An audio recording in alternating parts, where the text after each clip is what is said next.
안녕하세요.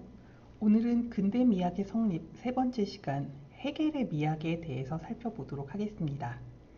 우리가 지난 시간에 칸트의 미학에 대해서 살펴보면서 칸트는 내용하고 무관한 형식 중심의 미학을 폈다라고 이야기를 할 수 있겠습니다.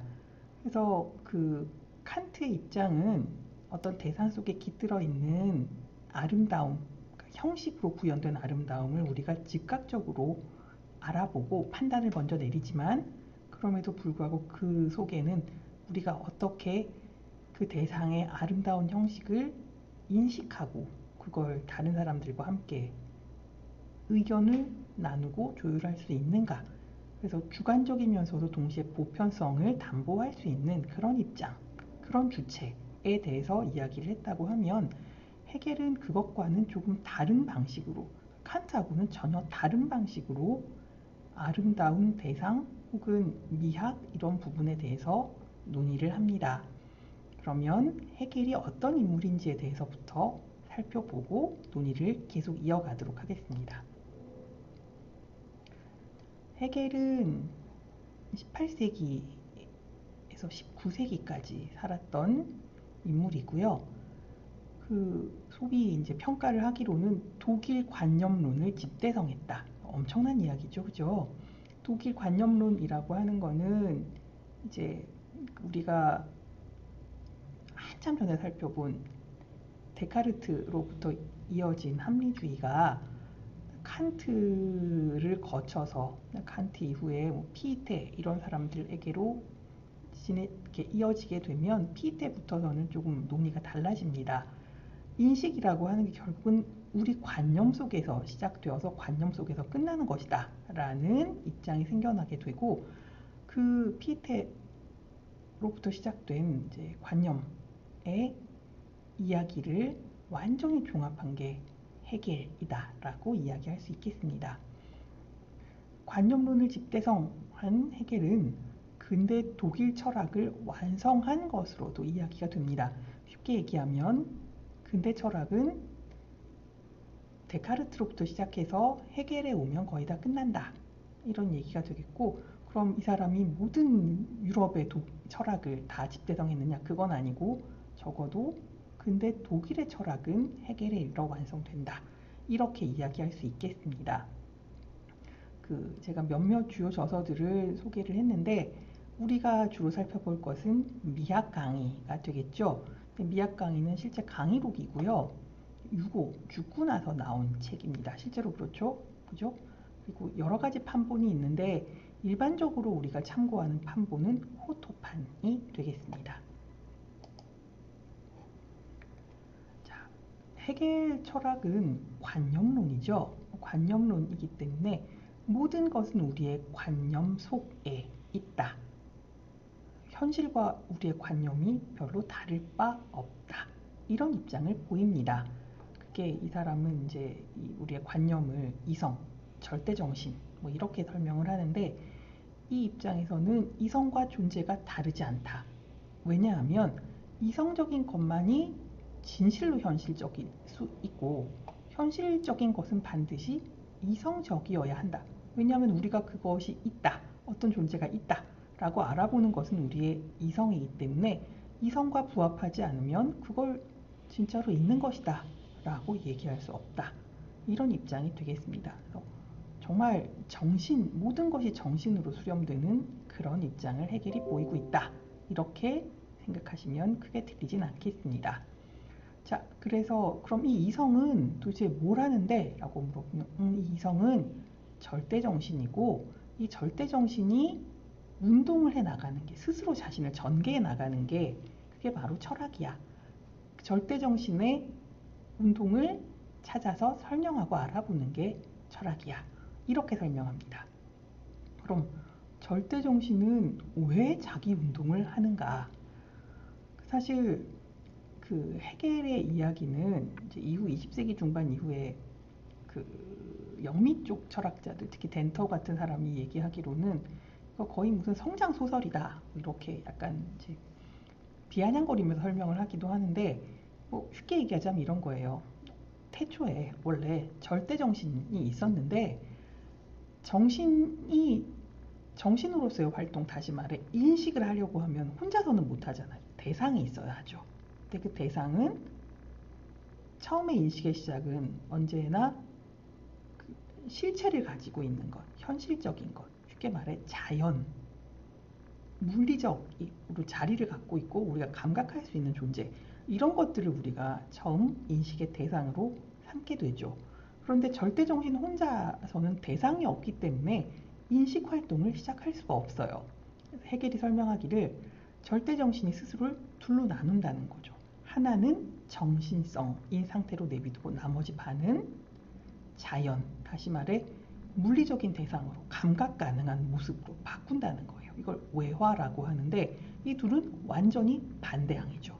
이 반대항인 이 둘이, 하나는 정신, 하나는 외화된 자연으로서의 절대정신, 이 둘이 완전히 다른 것인데 하나가 되어가기 위한 자기운동, 그러니까 원래 절대정신이라고 하는 처음에 그 모습을 회복하기 위한 절대정신의 자기운동을 시작한다, 이렇게 설명을 합니다. 그게 바로 이 철학의 대상이 된다, 이렇게 설명을 합니다. 자, 그런데 그러면 절대정신이 스스로를 둘로 나누고 다시 하나가 되기 위한 운동이 절대정신의 자기운동이라고 하면 이 운동의 내용은 뭔가, 이 운동은 어떤 방식으로 운동을 하는가, 이 부분을 설명해야 되죠. 그죠? 자, 실제로 이 절대정신이라고 하는 것은 이제 어떤 체계를 가지고 운동을 한다. 그래서 철학은 이 절대정신의 체계를 알아보는 것인데 이 체계는 그냥 아무렇게나 주어진 체계가 아니죠. 그죠? 이 체계가 뭐냐면 정립, 반정립, 종합의 3단계를 거치는 과정으로 체계가 이루어져 있더라. 철학은 이걸 살펴보는 과정이다, 이렇게 설명합니다. 그런데 정립, 반정립, 종합, 이거 우리가 변증법이라고 부르는 거죠. 그죠? 네. 변증법 하면 요거는 아는데 이게 어떻게 되는지는 또 다들 잘 모르죠. 그죠?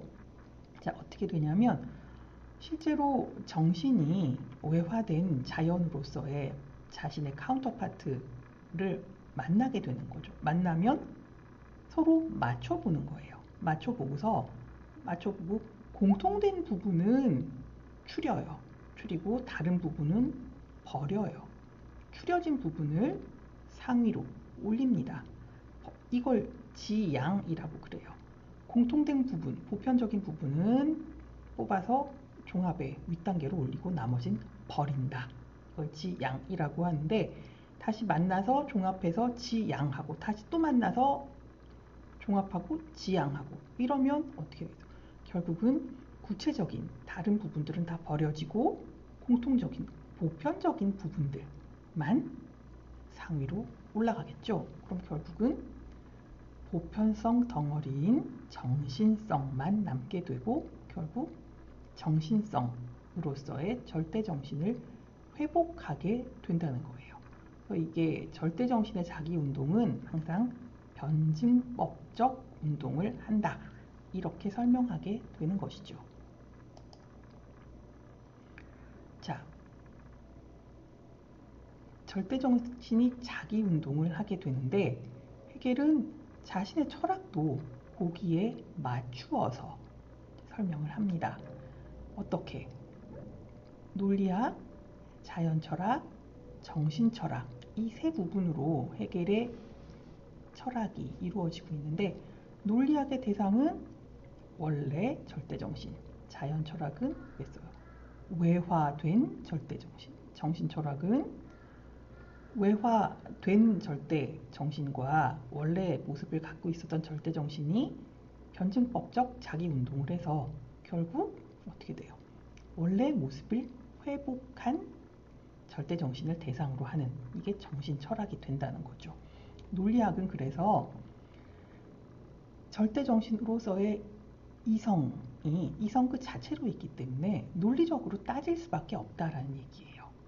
그런데 이 절대정신이 자신을 외화해서 변증법 운동을 시작하면 외화된 절대 정신인 자연을 인식하는 철학이 바로 자연 철학이고, 이것의 대상은 외화된 절대 정신이다.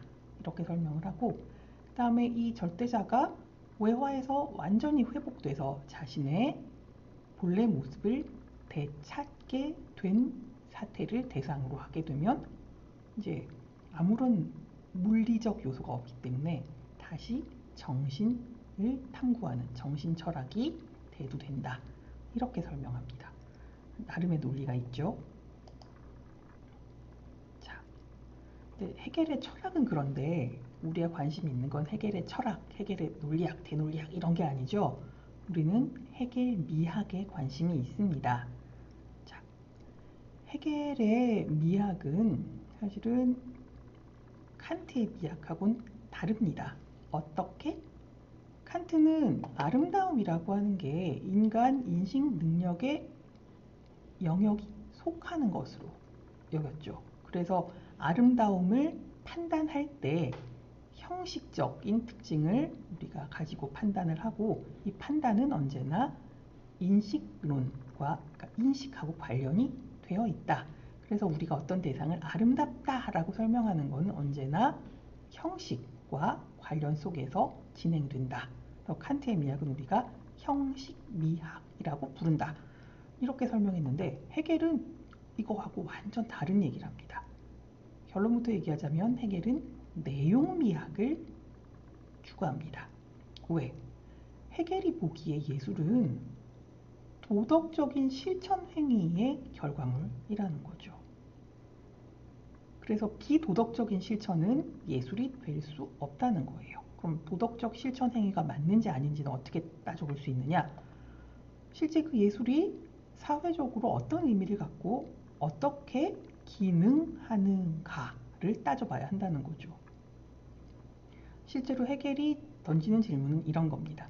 인간은 왜 필연적으로 예술에 몰두하는가? 혹은 예술은 왜 인류 문화에 있어 필수 불가결한 요소가 되는가? 이게 사실은 의미와 기능에 목적을 둔 질문들이 되겠죠. 자, 사실 해겔이 이 아름다운 대상, 해겔한테 아름다운 대상은 이제 칸트하고는 달리 인간이 만들어낸 아름다운 것들, 예술에 해당돼요. 그럼 해겔은 왜 이런 예술이 사회적으로 어떤 의미를 갖고 어떤 기능을 하는가에 관심을 갖게 되었는지를 먼저 생각을 해봐야 되겠죠. 해겔은 18세기 후반에 청년기를 보냅니다. 그런데 그때 사실은 프랑스에 대혁명이 일어나죠. 대혁명이 일어나고 무능한 이제 왕과 귀족들을 내쫓거나 죽이고 실제로 시민이 나라의 주인이 되는 공화정을 세웁니다. 그걸 지켜보았던 이제 그 독일의 지식인, 특히 청년 지식인들은 드디어 이 계몽주의가 승리하는구나. 그래서 합리적 이성이 이 무능한 기존의 그 위정자들을 다 내쫓고 합리적인 이성이 제대로 뭔가 작동을 하는 새로운 정치가 시작되는구나. 굉장히 기뻐하면서 지지를 했습니다. 그런데 프랑스 대혁명은 결국은 혁명에 참여했던 모든 세력들마저 다 기요틴에서 목이 잘리는 그런 끔찍한 결과를 맞이하게 되죠. 그래서 오히려 이제 공화정이 지속되지 못하고 이 공화정에 대한 반동으로 왕정 복구가 일어나고 귀족들이 다시 이 권좌에 복귀를 하고 이런 일이 생기는 것을 실제로 독일의 많은 젊은 지식인들이 보고 굉장히 슬퍼합니다. 그래서 이 독일의 젊은 지식인들은 도대체 왜 이런 일이 생겼을까? 이 합리성이 드디어 합리적 이성이 자리를 잡아서 이게 잘 진행이 돼야 되는데 이 합리적 이성은 왜 광기로 치달을 수밖에 없었을까? 여기에 대한 반성을 굉장히 많이 하게 됩니다. 그래서 반성의 결과가 뭐였냐면 이제 슐러 같은 사람이 주장했던 바 미적 교육이 필요하다라는 얘기였어요. 미적 교육은 왜 필요한가? 사실 계몽주의는 이성만을 강조하는 입장이죠. 그죠? 합리론, 그다음 계몽주의 이런 것들은 인간에게 이성이 가장 중요하다. 이성만 제대로 사용할 수 있으면 훌륭한 인간이 된다. 이런 입장이었는데 이성만 가지고는 안 된다라는 걸 사실은 프랑스 대혁명의 실패를 통해서 독일 사람들이 먼저 알게 된 거죠. 인간은 이성만 가진 존재가 아니라 이성과 감성이 뭔가 이 밸런스를 맞춰야 되는 그런 존재인데 계몽주의가 이성만 너무 강조하다 보니까 사람들이 뭔가 이성만 가진 불구처럼 돼버려서 결국 광기로 치닫게 되었다라는 설명이 되겠습니다. 그래서 이성과 감성이 적절하게 이 균형을 맞춰야 인간이 바른 생각을 하게 되고 그 결과 이 이성과 자유를 제대로 실현할 수 있게 된다. 그럼 감성을 계속 우리가 함양하기 위해서 뭐가 필요한가? 그게 바로 미적 교육이다 라고 슐러가 주장을 합니다. 이 부분을 다른 독일 지식인들과 마찬가지로 청년 헤겔 또한 받아들이게 돼서 실제로 펠더린, 독일의 굉장히 유명한 시인이죠.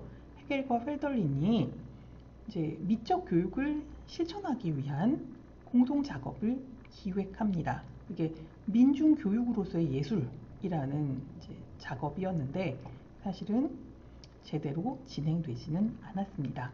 하지만 여기서 보면 철학이 주장하던 바 이성만을 계속 강조하면 인간들이 광기로 치달을 수 있다. 반드시 미적 교육, 그러니까 예술을 자꾸 감상하고 하면서 감성을 함양시키는 게 굉장히 중요하다. 이런 부분을 뼈저리게 느꼈던 헤겔은 예술을 설명하는 데에도 굉장히 많은 시간을 할애하게 됩니다. 그래서 이 헤겔은 이제 점점 사유의 성숙기에 접어들면서 실제 현실적 국가 속에서 이 어떻게 우리가 절대 정신을 인식할 수 있을까? 이런 부분을 생각하게 되고 이 어떻게 좋게 설명할 수 있을까요? 우리가 가지고 있는 이성이라고 하는 게 사실은 뭐 신으로부터 받았다 뭐 여러 가지 설명이 있지만 헤겔이 보기에는 절대 정신이 자신이 어떻게 현현하는가에 맞춰서 우리의 이성이 그걸 알아볼 수 있는 수준으로 전개된다. 그러니까 인간의 이성이 인간이 잘나서 막 이렇게 되는 게 아니라 인간의 이성은 절대 정신을 알아보기 위한 도구일 뿐이기 때문에 인간의 이성은 실제로 절대자가 자신을 알아볼 수 있는 수준에서 인간의 이성을 어떻게 이제 조율한다. 뭐 이렇게 설명을 하고 있기 때문에 헤겔은 절대자를 파악하기 위해서는 추상적인 개념 작업에 의거할 때 비로소 우리가 절대자를 파악할 수 있게 된다. 그래서 우리가 절대 정신을 인식하게 된다는 것은 우리가 이렇게 철학적인 개념을 통해서 우리의 이성을 잘 활용했을 때 비로소 절대 정신이 우리 앞에 모습을 드러냈구나 이런 걸 알게 된다. 쉽게 얘기하면 그런 주장이에요. 그러면 절대 정신이 어떻게 자기 운동을 해서 어떤 모습으로 전개되느냐에 따라 우리의 이성이 거기에 부합하는 방식으로 발현이 된다는 건데 이때 예술이 한 부분을 차지하게 된다라고 설명을 합니다. 이렇게 설명하면 굉장히 어려워 보이는데 사실은 되게 쉬운 얘기예요. 왜냐하면 헤겔이 보기에 아름다움이라고 하는 거는 이념, 다시 말해 절대 정신이 감각적인 상태로 그 모습을 드러낸 것이라는 거죠.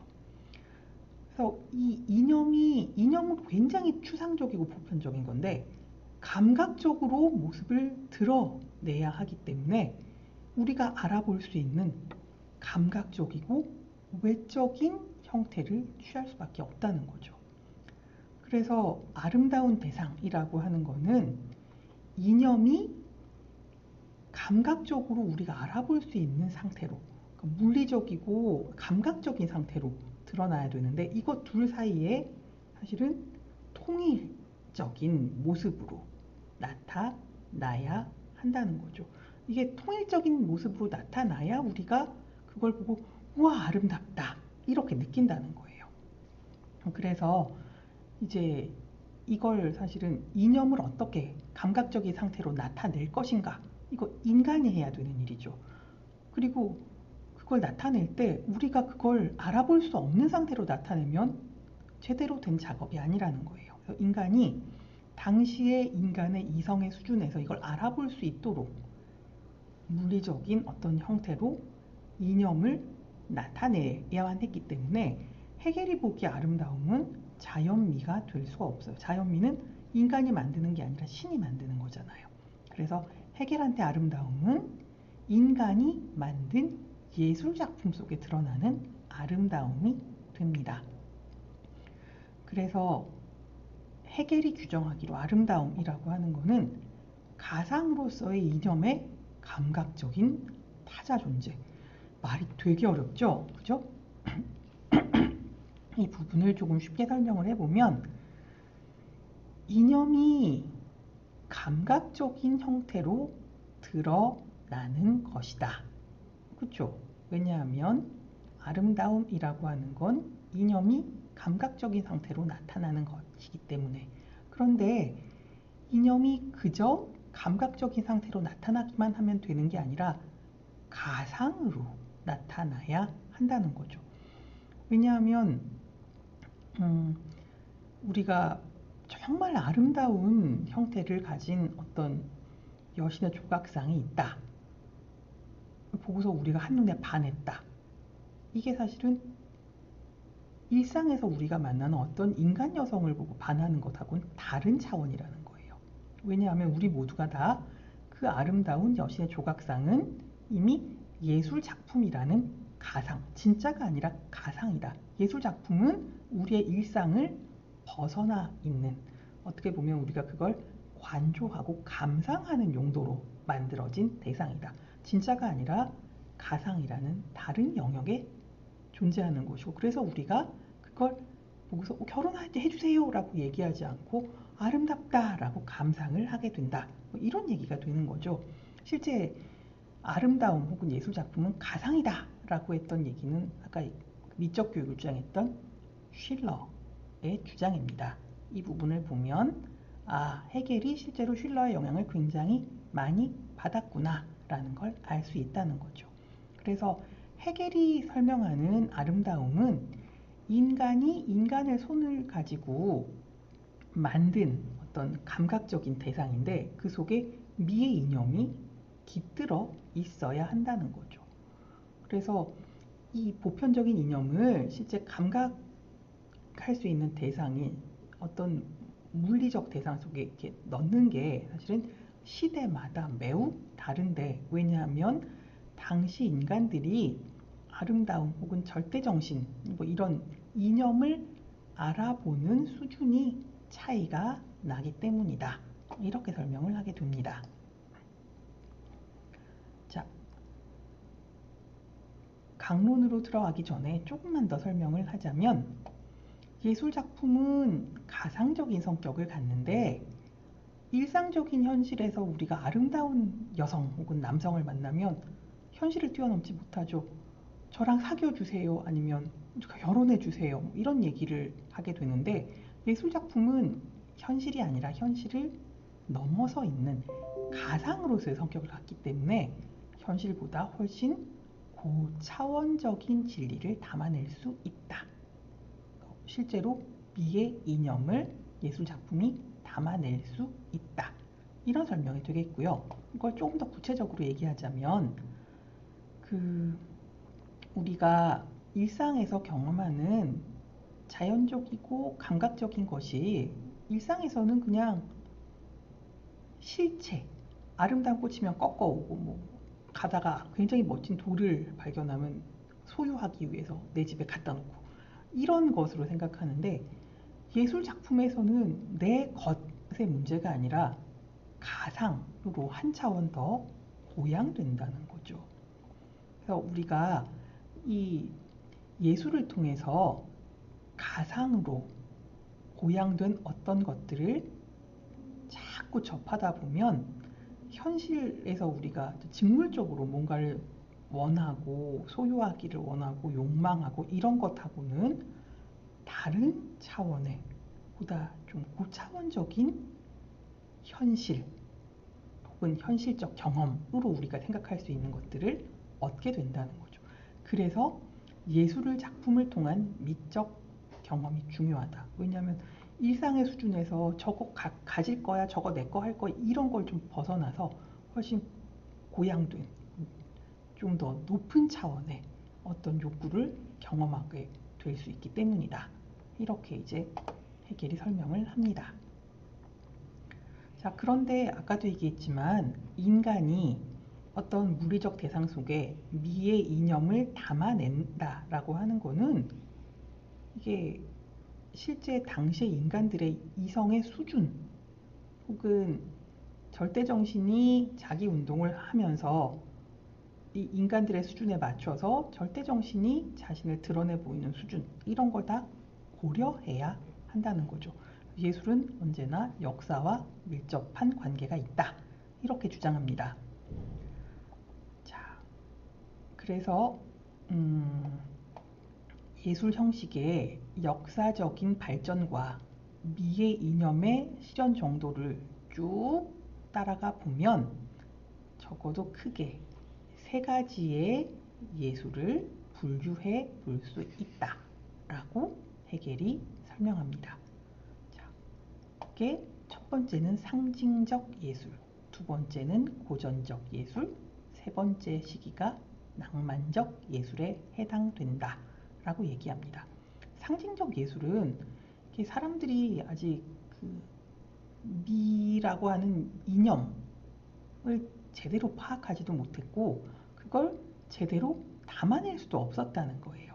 그래서 자신이 하고 싶은 얘기는 있는데 잘 이해도 못하고 잘 담아낼 수도 없었기 때문에 그저 상징을 활용해서 어떤 대상을 만들어내는데 그쳤다. 뭐 이렇게 얘기를 할 수 있겠습니다.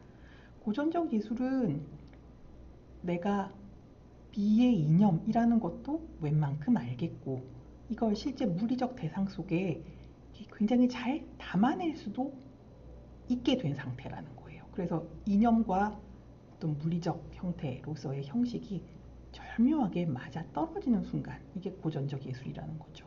근데 낭만적 예술은 이념을 너무 잘 알게 된 거예요. 그래서 이걸 물리적인 대상 속에 구현하기가 이제 잘 안 된 거죠. 왜냐하면 이념이 너무 커져서 이념의 포션이 너무 커져서 이걸 물리적인 형태 속에 담아내는 게 이제 삐걱거리기 시작해요. 그래서 점점 정신성을 향해 나가게 된다는 거죠. 왜? 절대정신이 이제 변증법적 자기운동을 통해서 그 지향을 계속 진행하다 보니까 보편적인 것들만, 정신성만 남기는 수준에 도달했기 때문입니다. 그래서 이제 실제로 미학 강의에서 이제 해겔이 요 세 개의 부분으로 나눠서 각각의 예술들을 설명하게 됩니다. 먼저 상징적 예술은 건축물처럼 굉장히 규모가 큰 것들을 얘기해요. 왜 그러냐? 신적인 것, 그러니까 이 당시 사람들은 이게 고대 얘기예요. 고대 얘기여서 그 미의 이념이라고 하는 걸 오로지 인간을 초월하는 어떤 신적인 것으로밖에 이해를 못했고 그래서 미의 이념을 신적인 것으로 표현하려고 노력은 했지만 이걸 어떻게 표현할 것인지를 동지 알 수가 없었기 때문에 엄청 큰 것, 규모를 크게 해서 크다라는 감각적인 형태를 통해서 크기 때문에 이건 인간을 초월한 신적인 것이야. 그렇게 알아줘. 이렇게 하는 거에 그쳤다는 거죠. 그래서 암시되어진 신적인 것, 신적인 특징은 감각적인 형태를 능가하는 것. 다시 말해 과도한 과장 아니면 유한한 것인데 이걸 엄청나게 크게 해서 마치 무한한 것인 양 보이게 하는 이런 수준에 머물렀다는 거죠. 대표적인 게 이집트의 뭐 피라미드 이런 거예요. 엄청 커서 이게 이제 인간적인 것이 아니라 신적인 상태를 의미하는데 규모가 큰 것 말고는 그걸 표현할 방법을 찾지 못했다는 거죠. 그래서 이 당시에는 아름다움이라고 하는 이념을 규정을 할 수가 없어서 무규정적인 상태로 예술 속에 형상화하려고 했기 때문에 결국은 이건 아름다움과는 거리가 먼 것들만을 만들어낼 수밖에 없었다. 그러니까 미의 이념을 대충 파악을 하고 그걸 담아내기 위한 노력을 했어야 되는데 미의 이념 이게 뭔지도 모르고 이걸 담아낼 방식도 못 찾았었기 때문에 이건 그냥 큰 거, 엄청난 과장 이런 것들을 통해 제발 이게 그걸 상징한다고 생각해줘의 수준에서 끝나게 되었다는 얘기죠.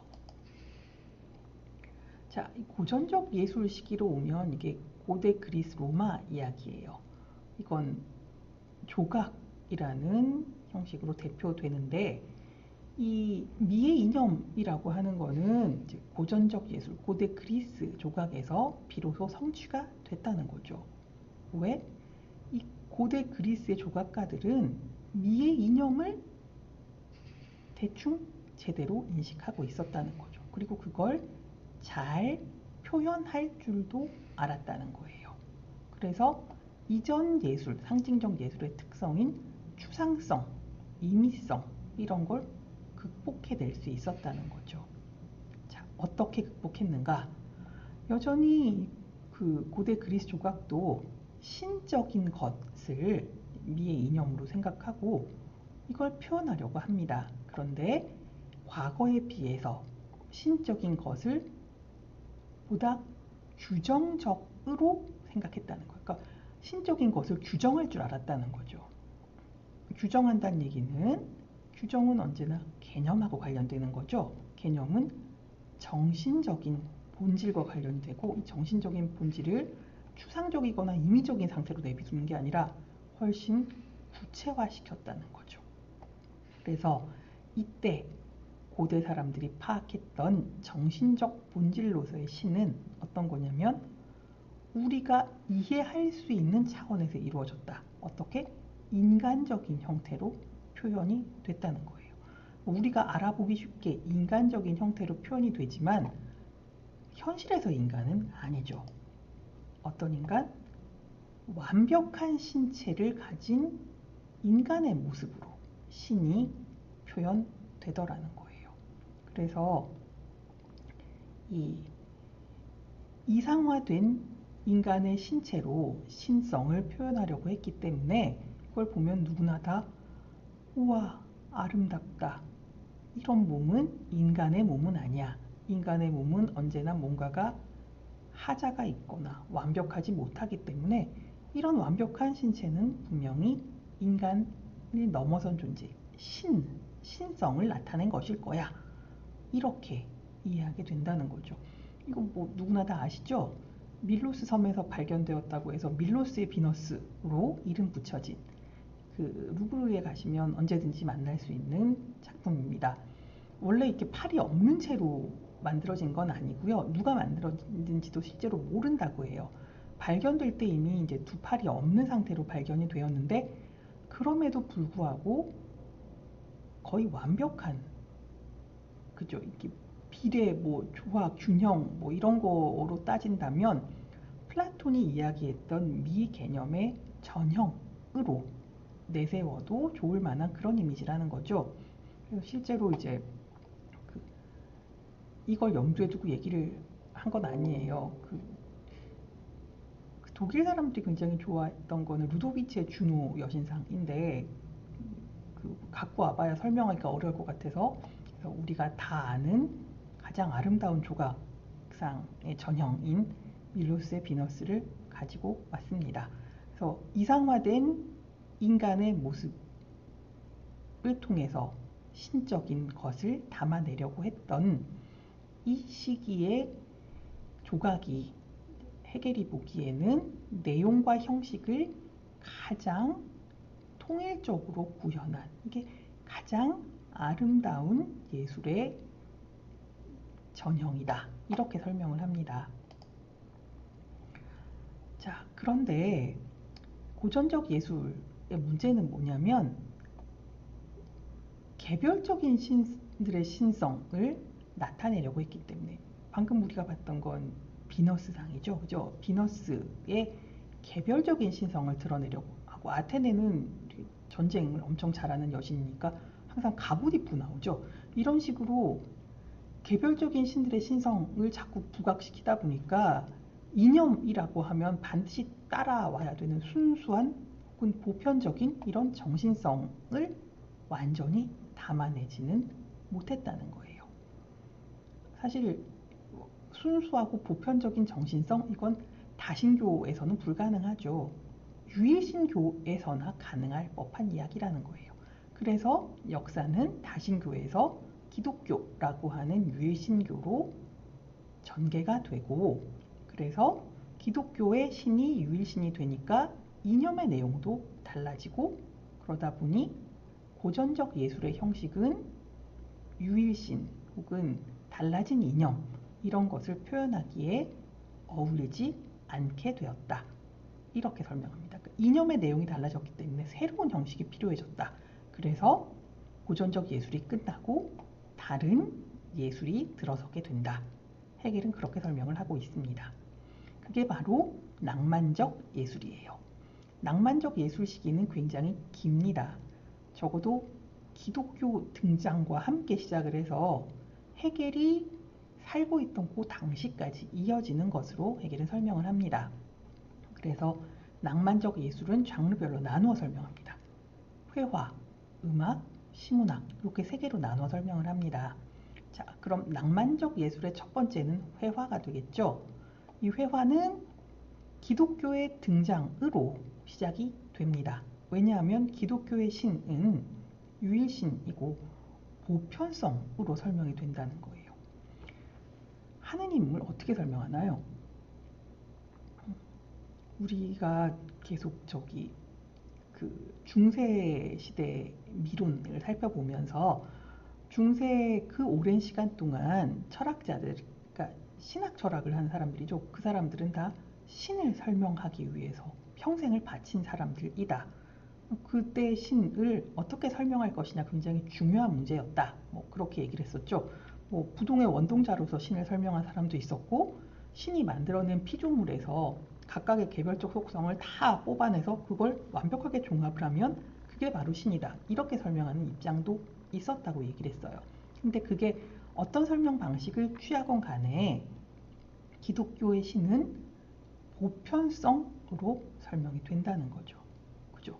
근데 이 보편성이라고 하는 거는 헤겔의 방식으로 이야기하자면 절대정신에 해당된다는 거예요. 그래서 이 절대정신으로 이해될 수 있는 기독교의 신은 더 이상 감각적이고 외적인 형태 속에 갇혀 있을 수가 없다는 거죠. 그래서 어떻게 해요? 유한한 형태를 벗어나서 보다 내면화된 정신적인 미를 표현하려고 했고 그러다 보니까 내용이 훨씬 더 강조된다. 이렇게 설명을 합니다. 그래서 낭만적 예술 시기의 회화들은 신의 신성, 보편성 이런 걸 표현하기 위해서 성가족 혹은 성가족 사이의 정신적인 사랑을 묘사하거나 아니면 예수나 순교자의 고통을 묘사함으로써 개별적 주체와 절대자 사이의 내면적인 화해. 그러니까 우리는 다 개별적인 주체죠. 그런데 우리를 넘어선 신적인 존재로서의 절대자 사이에 뭔가 그 관계 맺기, 그리고 이 관계 맺기는 적대나 이런 게 아니라 처음에는 관계가 나빴다고 하더라도 용서, 사랑 이런 고차원적인 어떤 소통을 통해서 화해를 하는 것을 내용으로 작품 속에 담아내려고 했다라고 설명하고 있습니다. 정말 그랬는지 보겠습니다. 이 지오토가 그린 예수순환도인데요.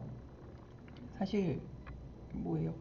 예수님이 이제 십자가에 못 박혀 있고 옆에 이제 잡범들이 같이 매달려 있는 상황을 보여주고 있죠. 그죠? 근데 십자가에 못 박힌다는 거는 죄인이란 뜻이에요. 죄인이란 뜻이고, 밑에 이렇게 보시면 실제로 예수님을 창으로 지금 찌르고 있는 유태인 병사 보이시죠? 그죠? 그래서 여길 보면 도대체 이 예수님께 이런 짓을 하는 이 자는 도대체 왜 그러는 것인가? 그 예수님은 이런 자마저도 용서를 해야 하는가? 이런 일들이 이제 머릿속에 막 스쳐갈 텐데, 여기 보시면 이제 성인들 그 성모 마리아는 지금 실신 상황에 있고, 그 밑에 사람들이 그냥 이걸 멍하니 보는 사람도 있고 비통해하는 사람도 있고 막 그렇다는 거예요. 그런데 이 위에서는 천사들이 막 날아다니고 있죠. 그죠? 자, 이 모든 거는 사실은 이런 질시와 반목, 그리고 예수님을 믿는 사람과 믿지 않는 사람 사이에 어떤 대립, 뭐 이런 것들이 있을 수는 있겠지만, 결국은 신의 아들인 예수님과 지금 신의 사자인 천사들, 이런 존재들에 의해서 이 화해에 이르게 된다. 그러니까 이렇게 반목하지 말고 예수님과 하느님을 믿고 따라서 서로 이제 평화, 화해, 사랑, 이런 것에 도달해야 한다. 그걸 위해서 예수님이 기꺼이 지금 고난에 처하신다. 뭐 이런 걸 보여주는 거라는 거예요. 사실 이렇게 그림상으로 보면 잘 못 그린 그림이에요. 여기 뭐 원근법적 구도도 잘 지켜지지 않고 있고, 막 그래서 보면 이게 뭐야, 되게 못 그렸다, 뭐 이런 느낌이 들겠지만, 그래서 형식적으로는 중요하지 않지만 이 내용을 보면 훨씬 고차원적인 어떤 정신성, 신성, 이런 것을 그 내용을 통해 담아내고 있기 때문에 훌륭하다, 이렇게 설명하고 있는 대목입니다. 자, 잠깐 이제 정리를 해서 좀 설명을 하자면, 헤겔이 설명하는 낭만적 예술에서 이념, 신적인 거죠. 신적인 것은 감각적인 것하고 적합하게 표현할 수도 없고, 그리고 낭만 예술 자체는 신적인 것과 감각적인 것을 짝짓는데 별로 관심이 없었다는 거죠. 그러다 보니 신적인 것을 잘 담아내기만 한다면 감각적 형식 이런 거 중요하지 않고, 작가의 상상력 혹은 작가가 가지고 있는 상상력이 무엇을 혹은 어떤 방식으로 표현하느냐에 그냥 다 맡겨뒀다는 거예요. 그래서 낭만 예술은 기존의 고전 예술에 비해서는 표현에 있어 훨씬 자유로워졌다라고 설명하고 있습니다. 특히 회화는 2차원적인 표현, 그쵸? 캔버스 평면을 그리니까, 그죠? 2차원 외에 3차원적인 환상을 불러일으켜서 보는 사람으로 하여금 그 장면 혹은 그 이야기가 우리에게 전해주는 메시지 혹은 교훈, 이게 뭔지를 떠올리도록 하고 그 결과 감동을 안겨준다는 거죠. 자, 회화의 시기가 지나고 나면 이제 17세기, 18세기 음악의 시대가 온다, 이렇게 이야기를 합니다. 음악은 사실은 캔버스마저도 필요하지 않죠. 그죠? 음악이 필요한 것은 시간성이에요. 시간을 통해서 음률과 멜로디를 들으면 다른 물리적인 장치, 뭐 색채라거나 구성이라거나 뭐 이런 거 전혀 거치지 않고 우리의 내면의 감정을 그대로 건드린다는 거죠. 그래서 음률이나 멜로디를 통해서 내면의 감정을 작곡가의 내면의 감정을 가장 순수하게 드러내고, 그걸 또 우리한테 특별한 의미 구성도 없이 그대로 와서 닿는다는 거죠. 그래서 내면성을 가장 잘 보여주는 장르가 음악이다. 그리고 18세기가 지나 19세기로 넘어오게 되면 시문학이 그 주도적인 예술 장르가 되는데, 시문학은 음률, 멜로디 이런 것도 필요 없어요. 왜? 이건 누가 이 시를 읊으면 이 언어를 통해서 머릿속에 바로 의미가 그대로 와서 꽂힌다는 거죠. 그래서 시문학은 사유와 직접적으로 관계하는 정신적 예술이다. 이렇게 얘기해요.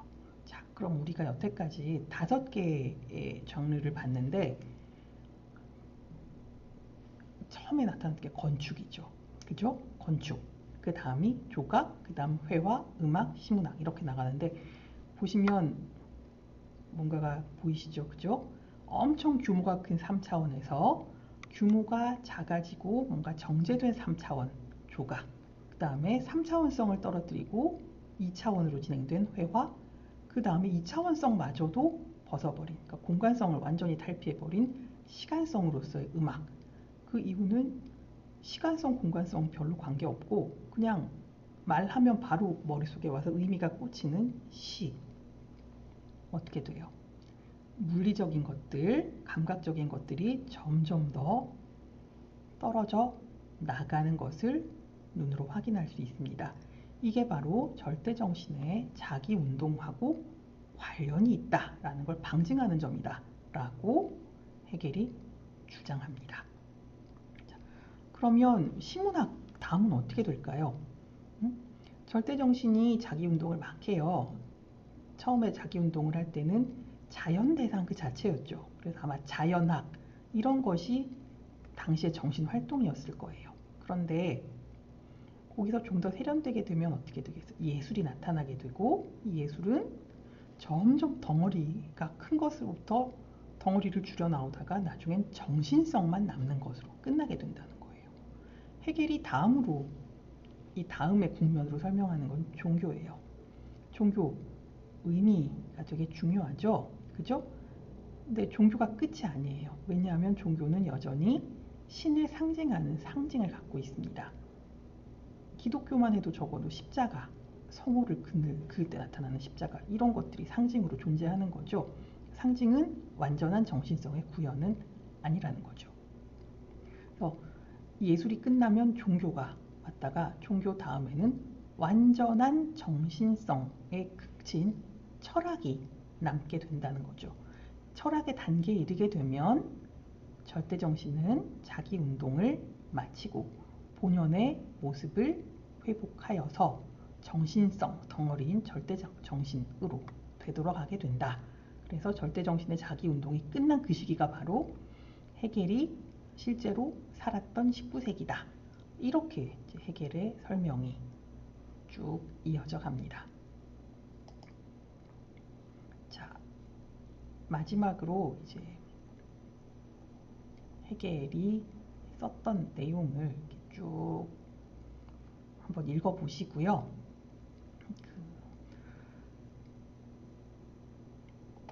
실제로 이제 낭만적 예술이라고 하는 거는 결국은 고전주의에서 가장 적절하게 유지되었던 아름다운 이념과 아름다운 형식을 통일적으로 이렇게 만들어놨던 것을 낭만주의는 정신성을 더 잘 표현해야 됐기 때문에 그 형식을 해체할 수밖에 없었다. 그리고 실제 절대정신이 자기 운동을 하는 과정은 점점 물질적인 것, 구체적인 것들을 떨어내서 정신성만 남기는 과정이다. 이렇게 설명을 하고 있습니다. 그런데 질문이 남죠. 아니 그럼 절대정신이 자기 운동이 끝났는데 지금 우리가 살고 있는 이 시기는 덤으로 사는 것일까요? 이런 질문이 남습니다. 그래서 20세기 중반 이후에 많은 철학자들이 이게 해겔의 이야기는 일종의 내러티브구나 라고 설명하게 되는 것이고요. 그럼 해겔의 철학 혹은 미학은 더 이상 의미가 없는 것이냐? 그렇지 않습니다. 해겔의 미학 강의 굉장히 두꺼운 책이에요. 이걸 읽어보시면 이제 읽는 동안은 설득이 됩니다. 해겔은 엄청난 자기의 논리를 가지고서 설명을 하고 있기 때문에 읽는 동안은 적어도 우와 진짜 그런가 봐 라는 설명이 이제 타당하게 보이고요. 그 결과 일정 부분에선 해겔의 설명을 받아들일 수 있겠구나 라는 생각을 하게 됩니다. 자, 사실은 그렇기 때문에 이제 칸트나 해겔이나 굉장히 옛날의 이론가들이잖아요. 옛날의 이론가라고 하면 오늘날 더 이상 아무런 쓸데가 없을 것처럼 생각하기가 쉽지만 실제로는 그렇지 않습니다. 그 칸트 같은 경우는 현대 철학자와 미학자들에 의해서 여전히 재해석되고 있고요. 헤겔 같은 경우에도 지제익 같은 사람, 헤겔하고 락강을 이렇게 적절하게 활용해서 자신의 이론을 구축하고 있습니다. 죄송합니다. 그런 점에서 보자면 이제 우리가 칸트나 헤겔을 개괄적으로 안다고 하는 것도 굉장히 중요한 일이다 라고 생각할 수 있겠고요. 칸트나 헤겔을 개괄적으로 알지만 거기에 대한 이제 비판적인 거리를 두는 것도 반드시 필요하겠죠. 그래서 오늘까지 해서 우리 이제 드디어 근대 미학에 대해서 이제 설명을 마치고요. 다음 시간에는 현대 미학의 출발점인 니체에 대해서 살펴보도록 하겠습니다. 자, 오늘도 긴 얘기 들어주시느라 감사하고요. 게다가 제 목 상태가 좋지 않아서 여러 번 이제 삑사리 낸 것 같아서 대단히 죄송합니다. 양해를 구하겠습니다. 다음 시간에 뵙겠습니다.